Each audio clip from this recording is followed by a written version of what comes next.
Hey, what's up, guys? Tugi here, back again with another episode of A Nation United Rock, Flag, and Eagle. And in today's episode, we, of course, go through, at the very least, the draft, the 2025 entry draft. I'm not sure if it'll be the entire offseason leading into, of course, the 2025-2026 regular season. The point being, and you know, if you watched the last episode, you know where we are right now, where we have a ton of high-value draft picks, but there aren't going to be enough high-value prospects for us to pick up. So I'm not sure whether or not we're going to look to scout out every other team and see what prospects they might have available. It might be worth just trading for draft picks next year, just to, of course, keep the draft picks that were there in case some high-value prospects show up. I don't know, is the general theme of this episode. But damn it, let's get underway. We have the number 2 overall pick. Dallas, of course, has the 1st and the 3rd, so they've been able to pick Horde better than I have. The only American inside the top 10 is Mr. Stephen Anthony Seagal. That's what I'm going to go off of. Who might be okay. Kind of. Hopefully. I mean, if he's he should be medium top 6, but I mean, God forbid he's any lower than that. From there, though, Erskine, the goaltender, Ben Dahan, you have Cairns, who also looks to be quite good. Knowing my luck, he will be low top 6. From there, Schaefer, Mendoza, we will not go for, of course. I wish. I read the exact top 6, and I'm like, those are American players. They're not. They're not. It's my first video of the day. It's like 7 in the morning, and that's a lie. It's like 8 in the morning. I'm going to be a little bit off my game, damn it. I'm hoping for good players. Booze is also one of them for an American player. God, Cam, I can see the comments now. Confusing Canadians, haha. At least I didn't draft a Canadian yet. I haven't made that mistake, and the fact that we're this far into the series and I haven't made that mistake, really, I deserve a high amount of praise. And actually, you know what? As we scroll through this, I mean, if someone like Schultz ends up being half decent, this might not be the worst draft for us. Holy shit. Good old double A. Alvin, wow, he actually looks really good, too. You know, this might not be the worst draft for us. It might just be a matter of trading down and ending up with these half-decent players.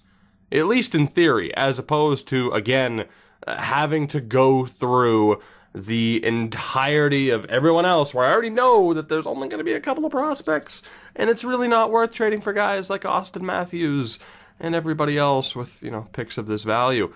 That Vegas Golden Knights pick, though, of course, the number 2 pick, we have a ton of seconds.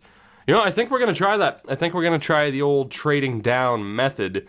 Now, to make sure we end up with that guy who was... Actually, we already had the 6th pick. That's beautiful. That is beautiful. I was going to say, I wanted to end up with the player inside the top 10, so that takes care of that. We're going to get Seagal no matter what. So from there... I want to end up probably with the 11th pick, the 12th pick, perhaps the 13th pick as well, which might actually be possible. So 11, 12, and 13, and then from there, we'd look to get Booze at the end of the first round.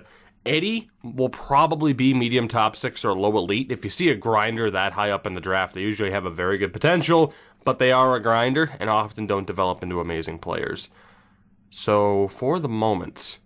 let's focus on getting those first 3 picks after 10. That is the game plan here. So the New York Rangers. Let's see what we can do. You don't want to trade the pick, which sucks, but, I have to do the best with what we have. So we'll look to flip you the Vegas pick. We might as well double check to see if they have any decent American prospects. I doubt it, but we'll see what happens. Oh boy, if I can remember how to use the right triggers. Isn't it amazing that it's frickin' July and I still end up hitting the wrong triggers half the time? Low top 4 and Shea. Obviously not going to go after him. Slychuk, I'm 99% sure is Canadian. Indeed he is, because I know I've seen that name a lot. Yeah, there's nobody, unless Chapman. He's okay. I mean, 76 at 22. We might as well pick him up, I guess. I mean, I could get back a draft pick as well. Hey, Jim Whitaker as well. And Jaspers, but Jaspers is even worse. There's no way Jaspers develops. Speaking of not developing, Philip Cheetle, the Fetal. Didn't quite work out. Gannon. All right, so I guess the big question is whether or not I want to get, who was it, Whitaker and Chapman? The other guy's not quite worth it. So what if I add these two to the trade? I wonder how close we are in value. If anything, it's probably in their favor now, just because they don't want to give up any of the players, or the pick for that matter. Let me just double check, though. We will safety net this with a second and a third, just to start, because you know me, I like going overboard with the value. What about just the second? Still no. We'll try the third. See, this is the problem, is I don't want to have to give up anything else on top of giving up this pick. Will that go through on its own? It won't, and again, that is the downside to doing what we're trying to do here. So, Chapman, I wasn't sold on. Whitaker's a low elite. I'm going to look for draft picks instead, mainly because they want to get rid of the extra picks. So this is going to be potentially close, probably not, but maybe. So their 11th pick this year, and then the next 2 drafts worth of second and thirds. Will that go through? Yes, it will.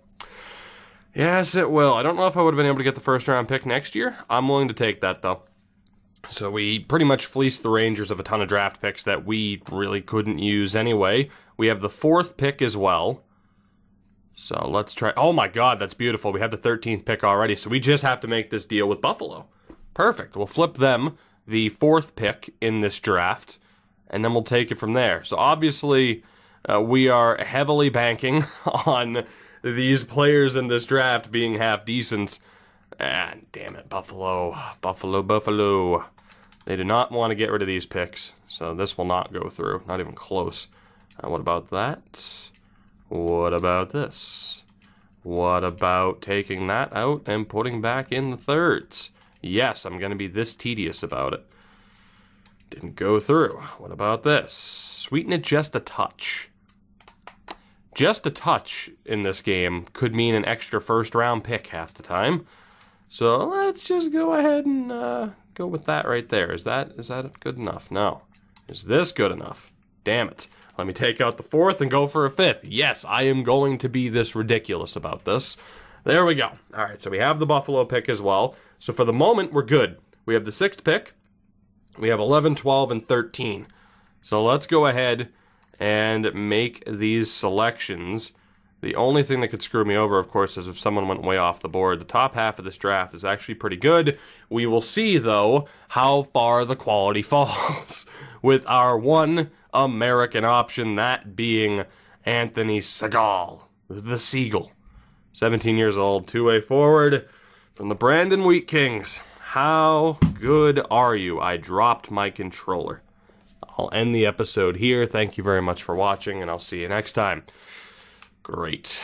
Nothing like the panic of dropping a 360 controller, because it feels like these things are made with glued together toothpicks and paper mache.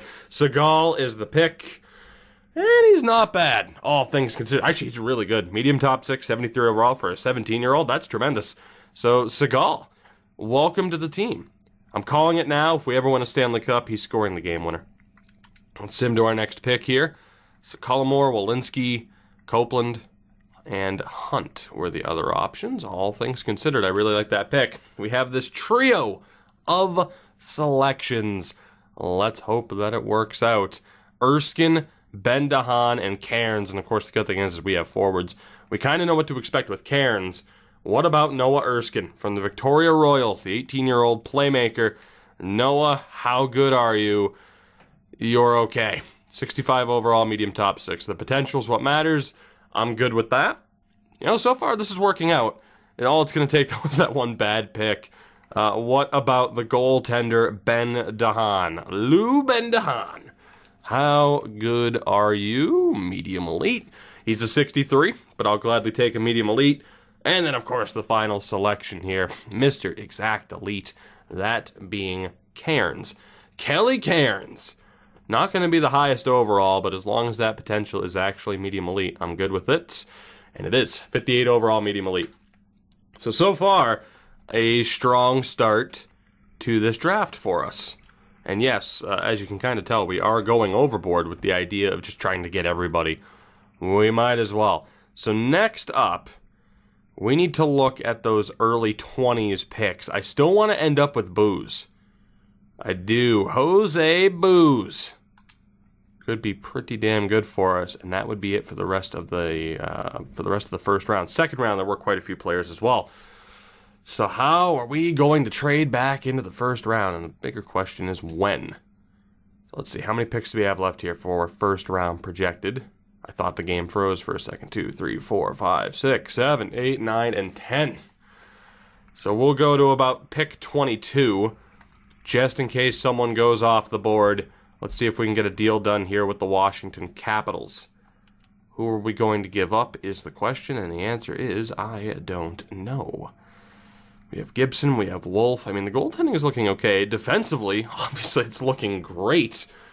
So I'm happy with where this team is all of a sudden. I have more confidence in this franchise now, really, than I have over the past 3 to 5 seasons.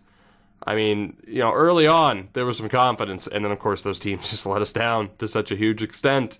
I'm feeling good about this now, though. We're going to have to give up draft picks here, which is fine, of course. That's why I pick-hoarded earlier. Let's give... let's see... the 40th? The 40th, and how much else? Oh, God, especially because they don't want to trade this. How about the 40th and a third-round pick? Is that good enough? Yes, it is. Might have overspent on that, but I just wanted to make sure. So let's go ahead and sim to that next pick and hope that Booze is still on the board. He should be. And he is. Beautiful. So do we need 2 great goaltenders? Maybe, maybe not. It certainly never helps, though, with some of the high value that goaltenders typically end up with. He should be medium elite, might not be the best overall to start, but the 18-year-old Jose Booze from the North Bay Battalion is our next pick. He's a 50. Oh, God, he's a 50. I don't think he's ever going to pan out, but the trade value that he will have, and more than likely does have right now, makes it worth it. I mean, you saw the value of that first-round pick compared to what his trade value is now. That was worth it. That's a win for us, especially, if we look to make a trade. So I will take that.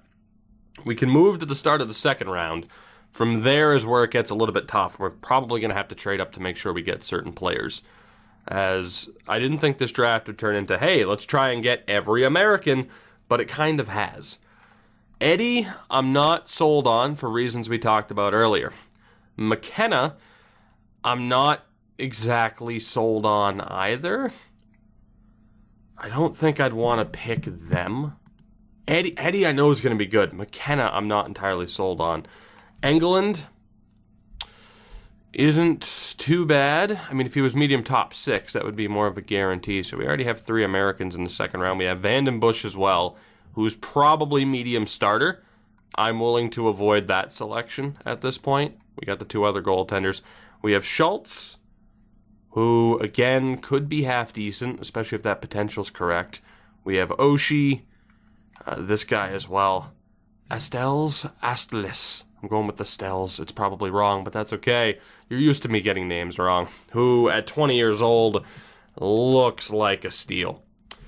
From there, though, like I said, it's just a matter of, do we want to make these picks and hope for the best? Or Rocky Redenbach, great name. Do we want to make these picks and hope for the best? Or do we just wait to see if they're selected and then move the picks to acquire them? Seabrook's not that good. So actually here, you know what, let me mark down Estelles. And from there, like I said, everyone else just kind of up in the air. Lavallee, not that great. Who else do we have? Eaton at high 7th, no thank you. Hoffman, yeah, he'd need pretty good attributes to kind of win me over there. McCulloch, perhaps. Cullimore. Again, kind of up in the air as to whether or not he'll be half decent. Sylvester, same thing. Langenbrunner. We don't know anything about him, unfortunately. Anybody else? Gruwal's exact 7th. So yeah, it might be the safer idea at this point to just wait to see what happens. Georgievic, we have Lyles. Spencer Lyles, again, another one of those players where we can't really tell how good he's going to be, so it might be a loss on the pick. I get that some people find it to be a little bit cheap to see, to let other teams select them, and then if they're good, trade for them. I'm not afraid to say, yeah, it's kind of cheap, but I'm willing to do it, because My God. You know, we need to find success in these Nations series at some point, and I want this to be the one. I don't want to have to go into NHL 19 hoping that that's the year. Cooperman. If he's medium top 4, or even low elite, he could be half decent. Anybody else? Huxley. Good old Neil Huxley. How often do you see a Huxley last name? Surname, even. Anderson, we have Fiddler. Again, up in the air as to whether or not he's half decent or not. A couple of good green stats. Black at low 7th. I think we're pretty much good. Ling at low top 9. Simon, we're getting into the 7th round now. Shepard, Della Rovere. TDR, Travis Della Rovere. I mean, if you can hope that potential is somewhat accurate, it could be worth it. Eberle the goaltender, Rupp the goaltender. So this actually isn't too bad of a draft for American goalies. Anybody else? Oh my God, Hedeken? So yeah, we're going to be making some of these low-risk picks later on, including Jeff Dwyer. If I was going to take another chance on a goaltender, it would probably be him. Castles, Kunitz. Are we out of the 7th round yet? There we go. All right, so let me just double-check as to whether or not there's anybody projected to be undrafted that we actually have information on. How we know Tavares and Rosa are, how good they are, I don't quite understand, but okay. Let's see, undrafted. All right, so we immediately get into exact top 9. So there are players worth selecting. I think I'm going to be cheap about it, though. Who are the pinned players? 3 7th rounders. And then obviously there's the guy in the start of the 2nd round that we're going to target. So I think we'll just make sure that we have the first pick of the 2nd round, which I'm 99% sure we do already. Estelles is going to be the guy. Right. So we will play it a little bit cheap from this point on. Again, let me just double check. Perfect. Let's go ahead and sim to that next selection. And we will double check as to whether or not we ended up with anybody. Or missed out on anybody, really. Roloff, Dickas, Suglobov. I don't think we missed out on anybody that was eligible. So let's go ahead and select the 20-year-old Estelles. Of course, selecting 20-year-olds has worked out very well for us in the series. And old AA, Alvin Estelles, is going to be the next selection. Hoping for something good. And I will take it. That's a very nice overall. Medium top 4 at 20 years old. Alvin Estelles, welcome to the team. And from there is where it gets a little bit tricky in terms of how risky do we want to be. But this has already been a good draft for us. So again, 2nd round, we have Eddie, McKenna, Engeland, Vandenbush as well, Schultz. Jesus, yeah, there's actually quite a few good ones here. Oshie.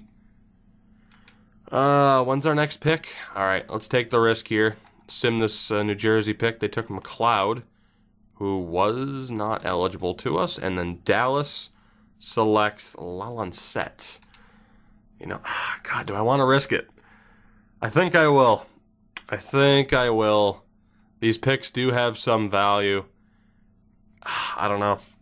You know what? In terms of making sure that we retain as much value as possible, I'm going to go for Vandenbush because I'm pretty well sure he's going to be medium starter.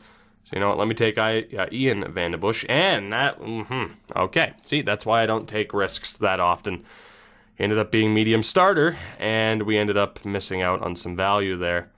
Thank God Burgundy wasn't available. Richter Engeland wasn't that good. Inglis, or Henglis as he's known, also wasn't eligible. Okay, yep, that's good. That's real good. Yep. Remember how I mentioned he was probably medium top 6? Oh my God. Oh. Right. Okay, so remember now how I mentioned he was probably going to be medium top 6 or low elite. He wasn't. Oh my God, the difference there.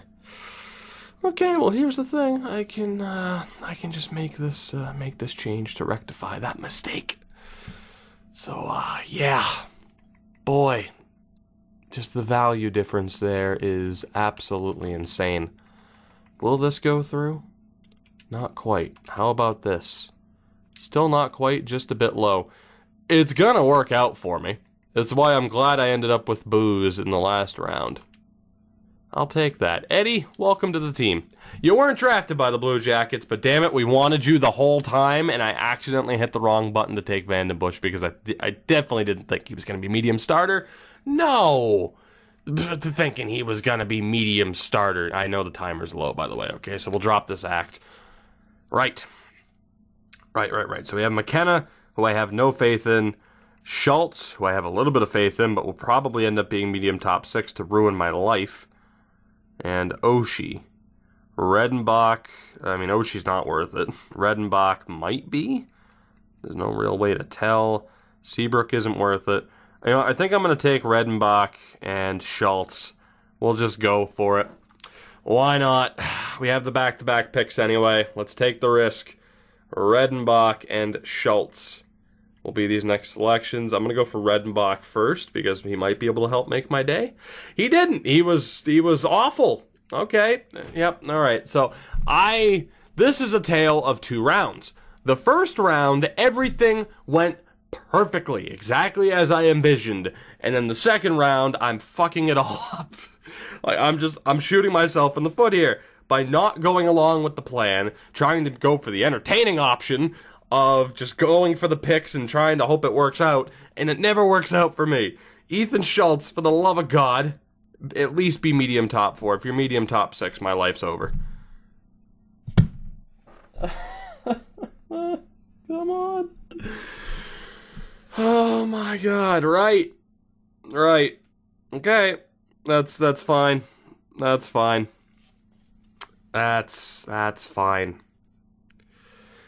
Oh boy, the next time I decide to be cheap as shit, I never want to hear anybody complain ever again. Because this is what happens when we try to just be entertaining about it. Instead of having all the value from those extra second round picks, I'm left with dirt. Damn it. Alright, at least it proves a point, I guess. And that is that being cheap is the better way to go. Take advantage of the system where you can. Eaton's not that great. When's the next time I'm making a pick? Hoffman can kick rocks. McCullough, again, might be, but I mean, the last guy I selected that was medium top 9, ended up being medium bottom 4. Same thing for Cullimore. Who's like my next guarantee? I think it's like 6th, 7th round, isn't it? Gruwal, McKinnon, Georgievich, Lyles. Yeah, we're definitely trading down to next year with the majority of these. Hillis, I don't have any faith in you. I don't have any faith in Chorney. Is there anybody? Fit the 6th round. Okay, so we're going to trade down to the start of the 5th round with whatever pick we have next. We have 2 more second round picks left. I should probably double check to see who has the first pick of the 5th round. Might be a smarter way to go.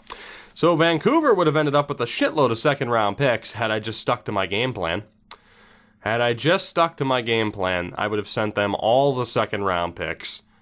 And, you know, ended up with some good picks for down the road, especially because they want to trade those picks. Instead, I got cocky and thought, you know, let's break the plan. Let's try to be more entertaining.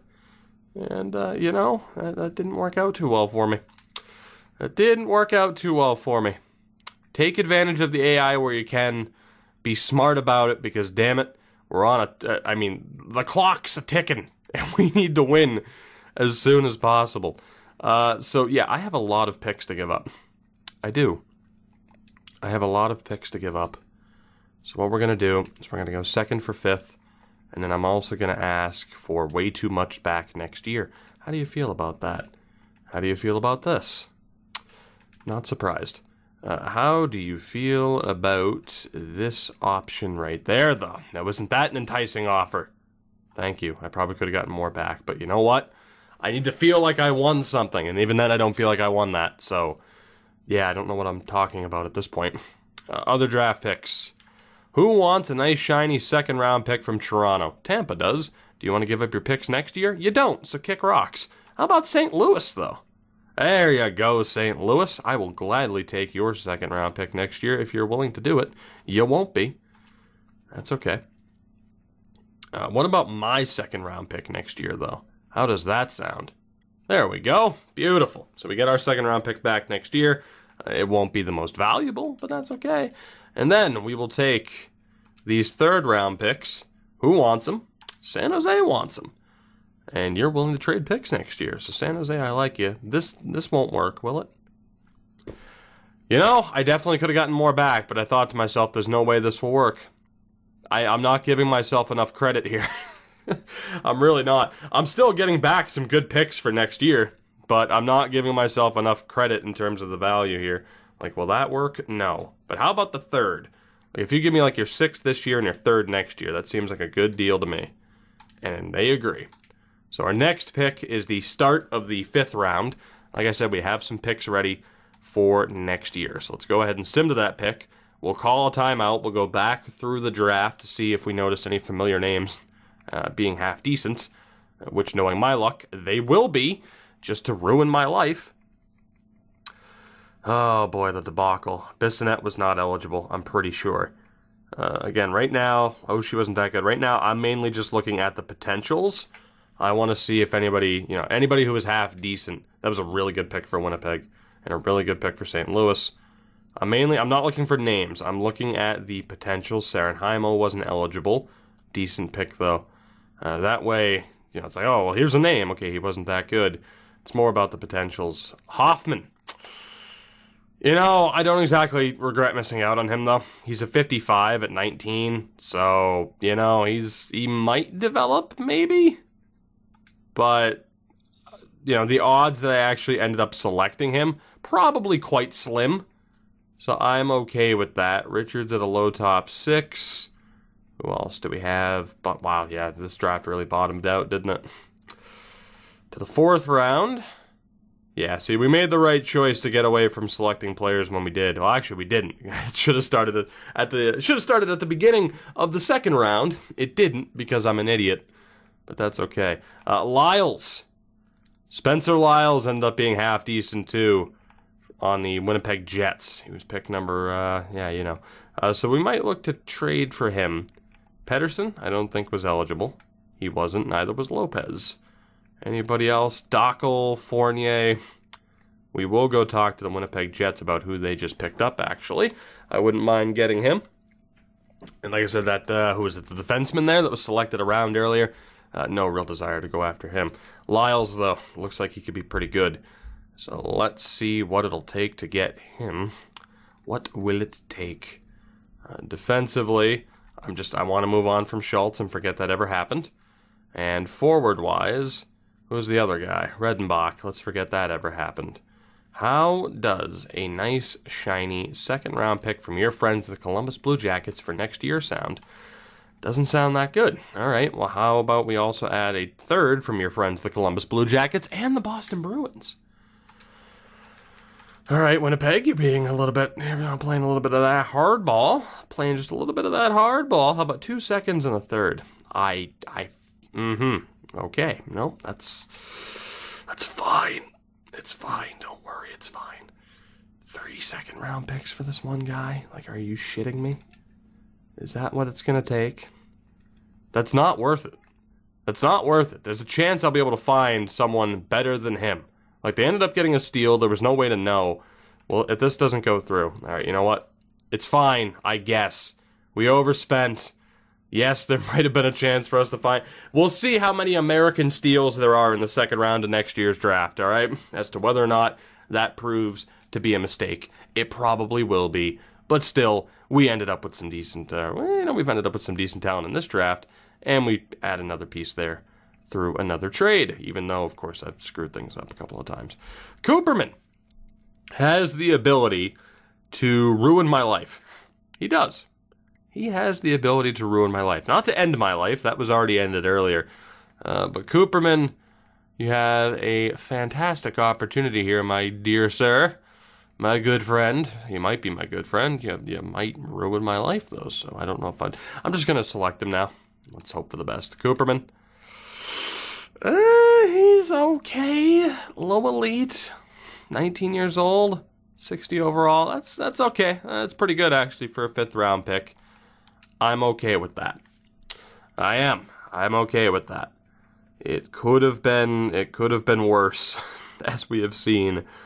As far as who we have pinned, 3 players in the 7th round. I don't want to wait until the 7th round. I'm going to wait until about the middle of the 6th round. Around the 20s, actually. So Winnipeg, St. Louis, and Washington. I want your 6th round picks, please.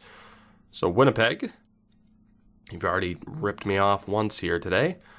How would you like a 5th for said pick? And you know what? I'll also take a 7th next year just to try and get back at you for the BS you pulled earlier. Thank you very much. Washington. Washington. How'd you like to give me your 6th round pick in exchange for the Pittsburgh 6th and that 7th from Winnipeg? Because who needs 7th round picks?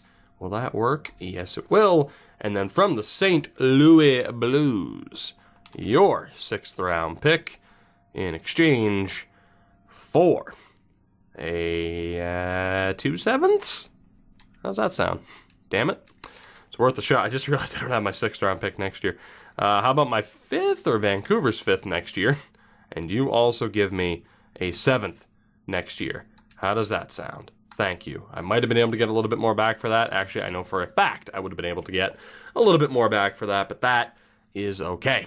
We will sim to our next pick, and we will call some timeouts so we can look back through the draft. So Yzerman is pretty goddamn good for a 6th round pick. Jovanovski.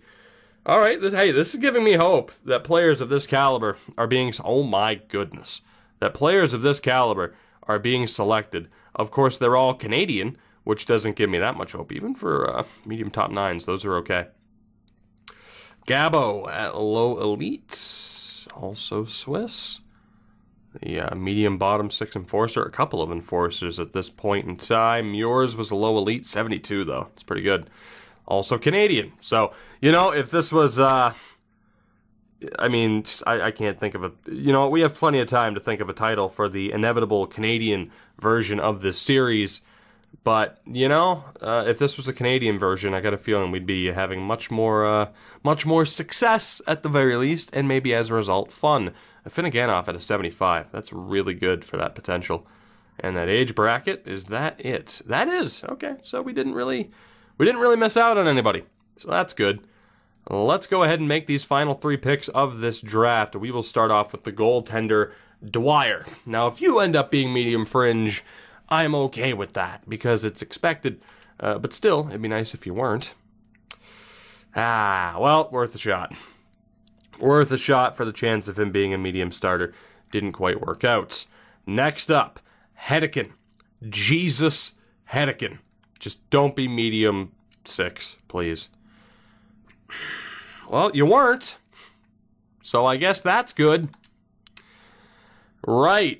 We have 1 player left. Let me end this draft on a positive note. TDR. Travis Delarovere. Please. Please be good. Please. Alright. Okay. Alright. No, that's... I didn't realize I was running the Seattle series. Thank you. Thank you. Thank you. Alright, that pretty much sums up my draft luck outside of the first round now, doesn't it? That was abysmal. We put a little bit of hope into some of those potentials, and boy howdy did that not work. Do we have any 20-year-old Americans? Like, maybe I can end this draft by finding like a 20-year-old steal at the end of it. Alexi, I don't really have interest in because we know that potential for sure. What about Ling? Nope, not quite. And yeah, like, okay, no, there's nobody then, huh? There's just nobody. I have to take the L and just walk away, huh? Ryan Rupp, I love the alliteration, but all right, cool. So with that, we will end this draft. It started off in a very promising manner, and then quickly declined. After the Estelle's pick, it really fell off a cliff. I guess that's to be expected, though. That really sums up this series, don't you think? A little bit of hope, a little bit of promise, and then a swift kick to the groin. That really sums it up well, actually. Now that I think think about it. Especially for it being a USA-themed series. You know, here's some hope and promise, and Swift kick to the groin. Anyway, as far as re-signing, we're pretty much good goaltending-wise. Again, we signed Keith Kincaid last season. We might have to do something similar. Goaltending-wise, we still have Ben DeHaan. Defensively, we're only on 40 contracts. Estells is worth signing at 20 years old. Is there anybody else here? Cooperman might end up turning 20, but we'll leave him unsigned for this first season. Hines also needs a contract. He was being a bit of a dick earlier, but we'll look to bring him back. Seagal and Eddie. I mean, God, that Eddie pick is just... I mean, we had to give up a medium elite goaltender. Let's just hope Eddie actually develops. I can't believe a grinder ended up being that good, though. That's insane to me. That's rarely seen in my experiences on this game. And then at center, Redmond needs his ELC. So that's one of the big additions. Fitzgerald, we're going to let go of him for the moment. We're also going to let go of Judd Peterson. From there, I think we're good, right? Nobody else left to sign. Beautiful. Nobody else left to sign. So what we're going to do, of course, is go to the start of free agency. We are going to see if there are any big-name players. The sound you're hearing in the background is definitely not me moving stuff off of my desk to get to my laptop, to turn on said laptop, to go to eliteprospects.com, hashtag not an ad, but also hashtag the best site on the planet. That way, the sound you're about to hear is definitely not me plugging in my laptop. I thought it would make a boop. It didn't make a boop or a beep, but that's okay, as those players signed. I'm not saying that I have to make sure that I don't accidentally sign somebody that I shouldn't, because you guys would be unforgiving and never let me live it down. But, you know, when I go from recording hockey to MLB and then accidentally call AAA baseball the AHL, and people are like, huh? And it's like, oh, well, thanks. That really hurts me. It really hurts my confidence, and thanks. Hey, there's the boop. There's another boop. There you go, laptop. Boop it up, as they say. I don't think anybody says that. We're good, though. We're good. This is the free agent list. Oh, look, Brock Besser and Dylan Larkin and Will Butcher, actually. Neat. Here's the funny thing. I might actually try to sign one of them only to flip them. Because fuck them. Thank you, Microsoft, for continuing to make noises instead of just opening up Chrome. I appreciate it. Do we have anybody goaltending-wise? Anybody? Bobrovsky! Sorry, I couldn't help it. Connor Hellebuck. He's 32. You know, might not be the worst time to bring back Connor Hellebuck either. Who do we have on our team that's taking up... Jesus Christ, this laptop sucks. Who do we have on our team that is taking up way too much cap space? That is my question. Because it might be worth freeing up said cap space to acquire some of these free agents. I know I'm going to trade Dwyer here, so I'm just going to mark him down early on. McAvoy, Werenski, Ernie at 5 is very concerning. Hughes at 4.8. Gilden at $1 million's fine.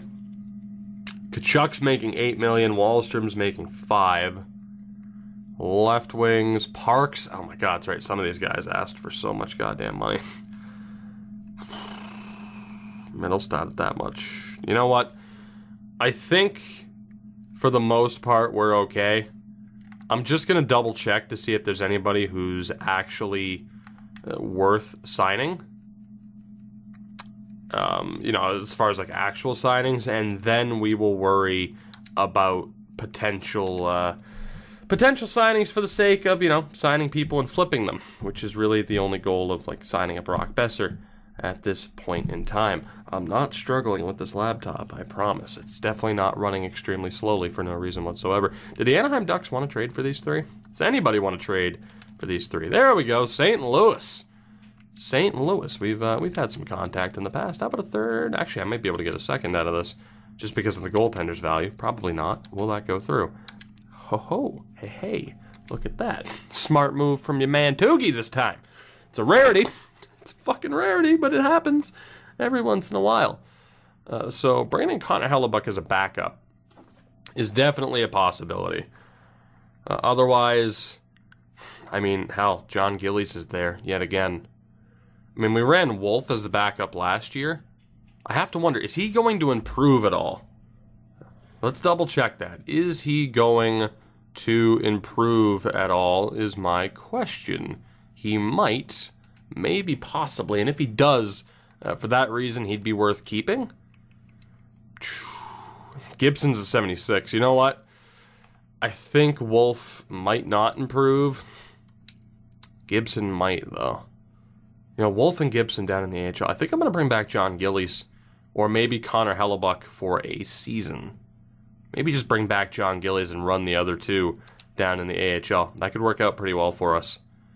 So let's double check this. Goaltenders. So again, we have Hellebuck, which I could bring him back in. But he's not going to have as much value as one of the other two. So we're going to hold off. Let's look to re-sign John Gillies, unless there's a prospect eligible that we can actually check. And I'm going to guess Lee Gillies, of course. Oh, wait, that's right. We can't check. Thanks, EA. Zhamnov, Hines, Primo. Yeah, let's go ahead and bring back John Gillies. He's looking for a decent amount of money, but you know what? 1 year at 1.5 isn't terrible. Goaltenders are set defensively. Severson, Larson, Butcher, Ian Mitchell.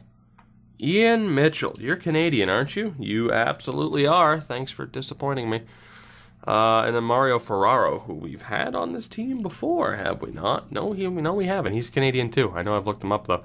Ryan McDonough, still kicking around at an 80. Let's see. Haig, Valimaki. Yeah, it's just nothing to go off of at this point. So, I could go for Will Butcher. That is a possibility. Let me double check forwards. Or again, Besser, Larkin. Besser's going to have the most value there. And admittedly, I would just be signing him for the sake of flipping him. I'm okay with that, though. Let me see if we can sign Brock Besser.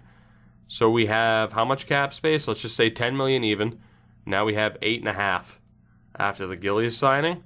So let's go to 3 years at 8.5 for old Brock Besser. We'll look to bring him back and then immediately, or not immediately, but somewhat immediately flip him out for picks. Because I don't care anymore. I don't. I'm going to do what I have to do to turn this team into a winner. From there, of course, you know, guys like Ryan Fitzgerald, they might be signed in the preseason. When we find out, of course, that some players might be better set for the AHL. And if we just need some depth. But for the moment, we're good. Let's sim forward. Brock Besser and John Gillies. Gillies is back. Will Besser be back? Yes, he is. Brock, welcome back, buddy. Welcome back. I should play you in the AHL, although that wouldn't be much of a punishment because you're making $8.5 million a season, you absolute dick. That's right. That's right. I called Brock Besser a dick because he ruined my life by underperforming to an extreme extent. A lot of life-ruining events in this episode. Why is that a personal go-to? Don't know, but it has been for today.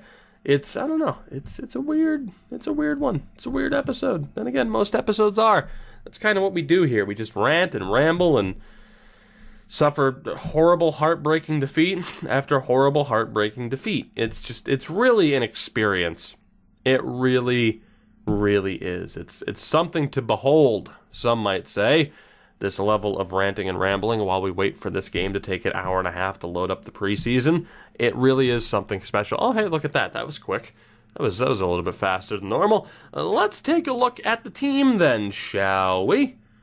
Let's see what's up. So Gillies is an 81, and Wolf stayed the same. So we'll have a Gibson and Wolf tandem, unless it doesn't start Gibson. But even then, it should be pretty good. I like that goaltending for the season. Obviously, Timmins has turned into a beast. Kick rocks, Jake Ottinger. Defensively, McAvoy, Werenski, Reimer, Ernie, Hughes, and Gilden. Maybe. Hey, there we go. Pitt. Pitt is taking a step up. How well-rounded is he?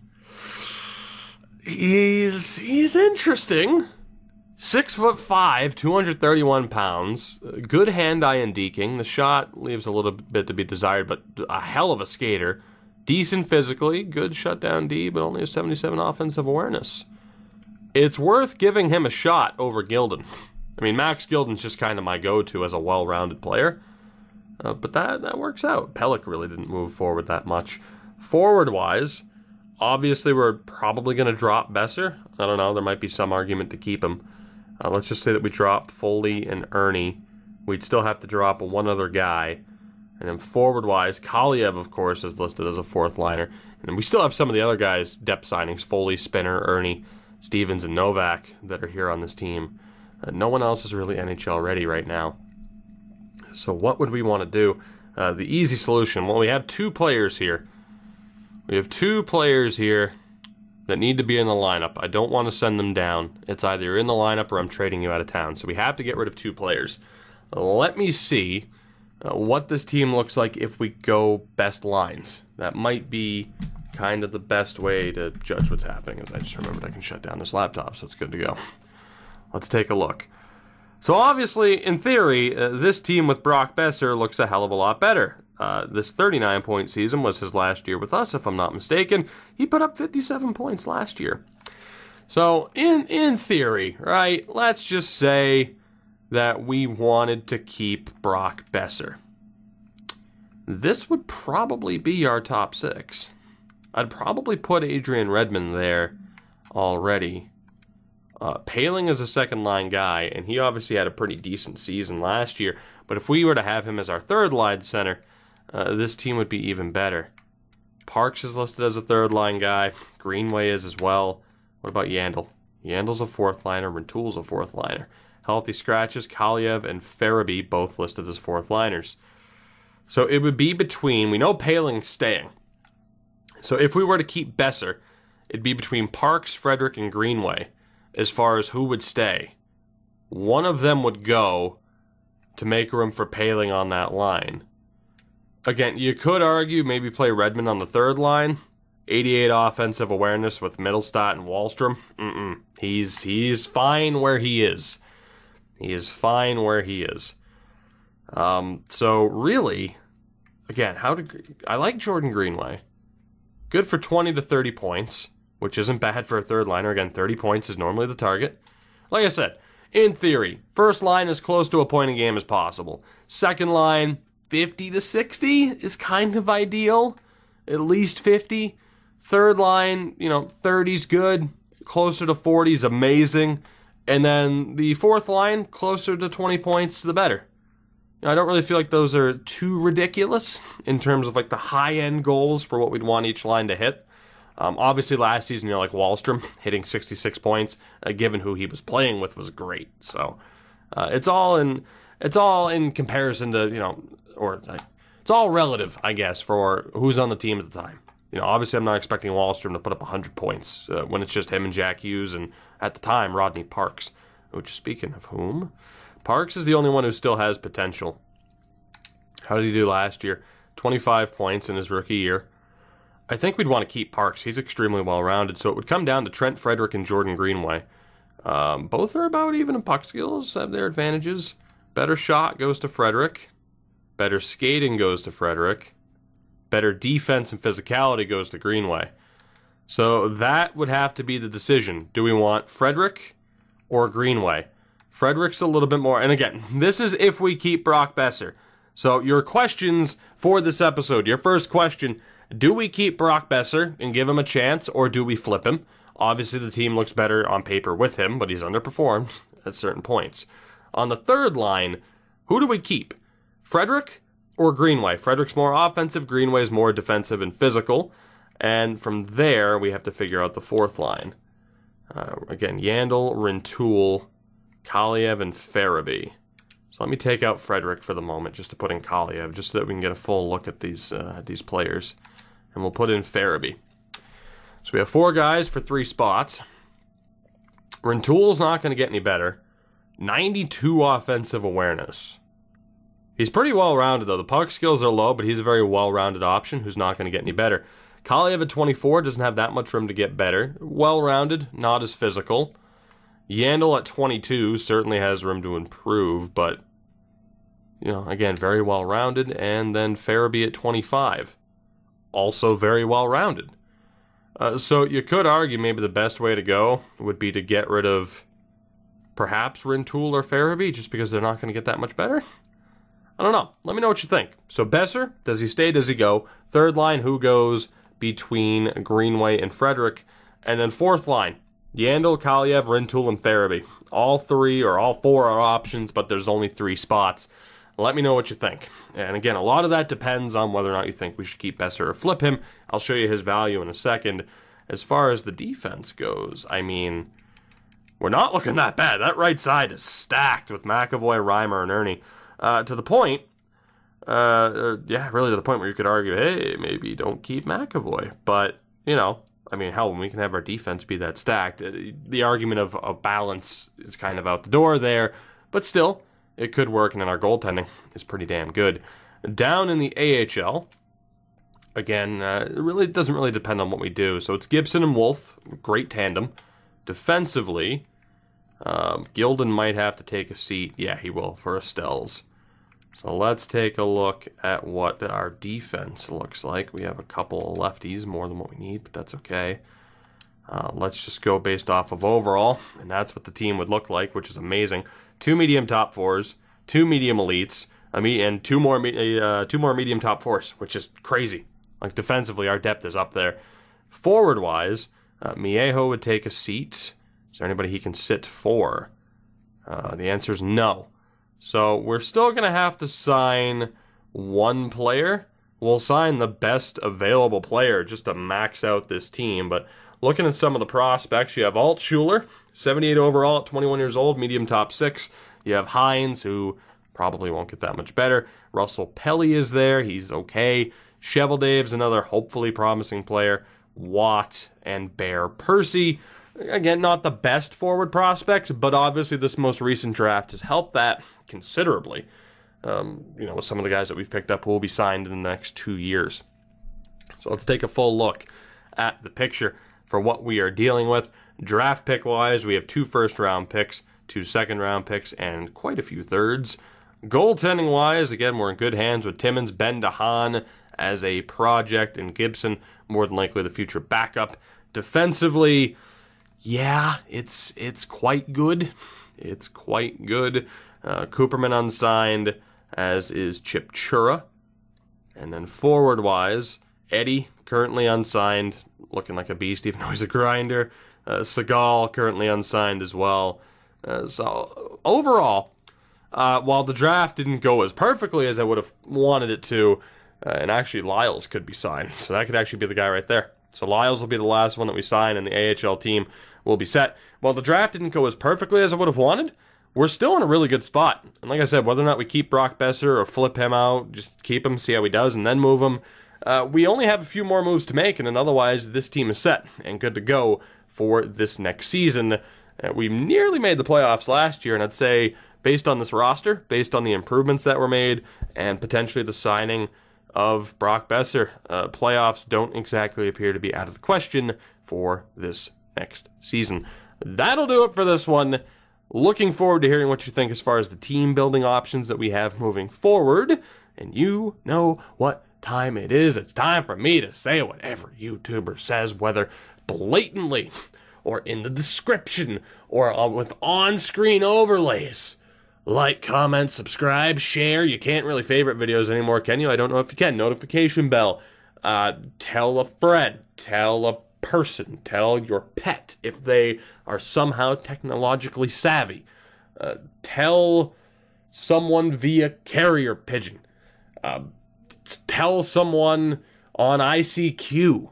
Send an email. That's still a thing. And have a good day, most importantly. I'll see you guys next time. This is Tired24, signing out, logging off, going to bed. Just kidding. I have a few more videos to record today, so that's going to be fun.